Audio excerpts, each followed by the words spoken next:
अस्सलामुअलैकुम दोस्तों, कभी कभार हमारे सर में दर्द हो या हमें जिस्म में किसी जगह तकलीफ महसूस हो रही हो तो हम लोग अक्सर पानी पर दम करके इसे पी लेते हैं ताकि हमें शिफा हासिल हो सके। लेकिन दोस्तों, क्या आप जानते हैं कि दम करने से पानी में शिफा कैसे आती है और इस बारे में साइंसी तहकीक क्या कहती है? और ऐसे ही मजेदार और हैरत अंगेज फैक्ट्स जानने के लिए बने रहिए वीडियो के एंड तक। तो कैसे हैं आप सब? मैं हूँ रज़ा अली और आप देख रहे हैं नॉलेज फैक्ट्स।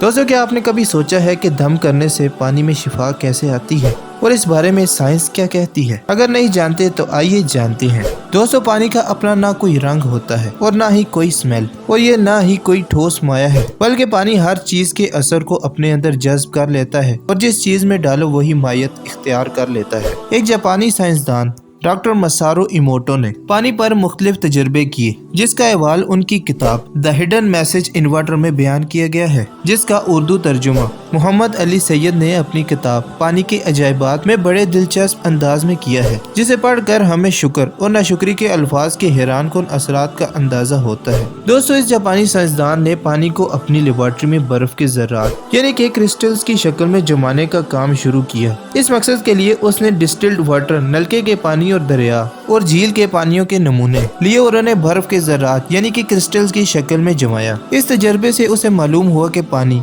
अगर बिल्कुल खालिस हो तो उसके क्रिस्टल्स बहुत ही खूबसूरत बनते हैं, लेकिन अगर खालिस ना हो तो क्रिस्टल्स सिरे से बनते ही नहीं है या बहुत ही बदशक्ल बनते हैं। इसने देखा कि डिस्टिल्ड वाटर से यानी कि जो के इंजेक्शन में इस्तेमाल होता है खूबसूरत क्रिस्टल बने। साफ पानी वाली झील के पानी से भी क्रिस्टल्स बने, लेकिन नलके के पानी से क्रिस्टल बिल्कुल नहीं बने क्योंकि इसमें क्लोरीन और दूसरे जरासीम का अज्जा शामिल थे। इसने एक और तजर्बा ये किया कि एक ही पानी को मुख्तलिफ बोतलों में जमा किया और हर बोतल के सामने मुख्तलिफ किस्म की मौसीकी बजाई। फ्रेंड्स, मौसीकी की हर किस्म से क्रिस्टल्स की एक नई शक्ल बनती गई। मतलब ये कि पानी हर मौसीकी का मुख्तलिफ असर लेता गया। इसके बाद उसने एक और तजर्बा किया जिसके नताइज हैरान कर देने वाले थे। इसने शीशे की सफेद बोतल में मुख्तलिफ इकसाम के पानियों के नमूने जमा किए। डिस्टिल्ड वाटर वाली बोतल पर उसने लिखा यू फूल और नलके के पानी वाली बोतल पर लिखा थैंक यू, यानी कि खालिस पानी को हकारत अमेज जुमले से मुखातिब किया और नलके के पानी को शुक्रगुजारी के अल्फाज से। और फिर इन दोनों बोतलों को लेबोरेटरी में मुख्तलिफ मकामात पर रख दिया। फ्रेंड्स, लेबोरेटरी की तमाम मुलाजमीन से कहा गया कि जब इस बोतल के पास से गुजरो तो यू फूल वाली बोतल के पानी को देखकर कहो यू फूल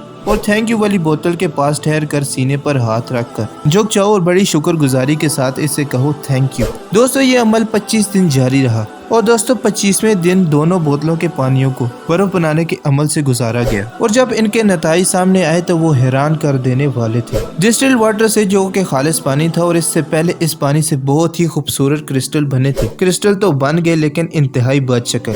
दोस्तों, डॉक्टर इमोटो के कहने के मुताबिक ये क्रिस्टल इस पानी के क्रिस्टल से मिलते जुलते थे, जिन पर एक मर्तबा उन्होंने सैटन यानी कि शैतान लिख कर रख दिया था। नलके वाला पानी जिससे पहले क्रिस्टल्स नहीं बने थे, इस मर्तबा इस पर थैंक यू लिखा हुआ था और कई लोग 25 दिन तक इस पानी को देखकर थैंक यू कहते रहे थे। इस पानी से बेहतरीन और खूबसूरत क्रिस्टल्स बन गए थे। और दोस्तों, इसका वाज़ेह मतलब ये था कि पानी बातों का भी असर लेता है और वैसी ही मायत अपना लेता है, यानी कि अच्छी बातों से अच्छी मायत और बुरी बातों से बुरी। दोस्तों, इसके अलावा यू फूल और थैंक यू वाला तजर्बा खाने की चीजों के साथ भी किया गया। एक केक के 2 पीस काटे गए और एक को थैंक यू कहा गया और दूसरे को यू फूल। एक बार फिर नतीजा ये निकला कि बुरे अल्फाज वाला केक पीस अपने नॉर्मल वक्त से बहुत पहले ही खराब हो गया, जबकि अच्छे अल्फाज वाला केक पीस अपने नॉर्मल वक्त से काफी ज्यादा वक्त तक ताज़ा और जायकेदार रहा। मतलब कि खाने पीने की हर चीज अल्फाज और सोच का असर लेती है। फ्रेंड्स, इन तजर्बात से हमें ये बात समझ आई कि जब हम पानी पर बिस्मिल्लाहिर्रहमानिर्रहीम पढ़ते हैं तो इसमें किस तरह बरकत पैदा होती है। खाने पीने की चीजों पर सूरे फातिहा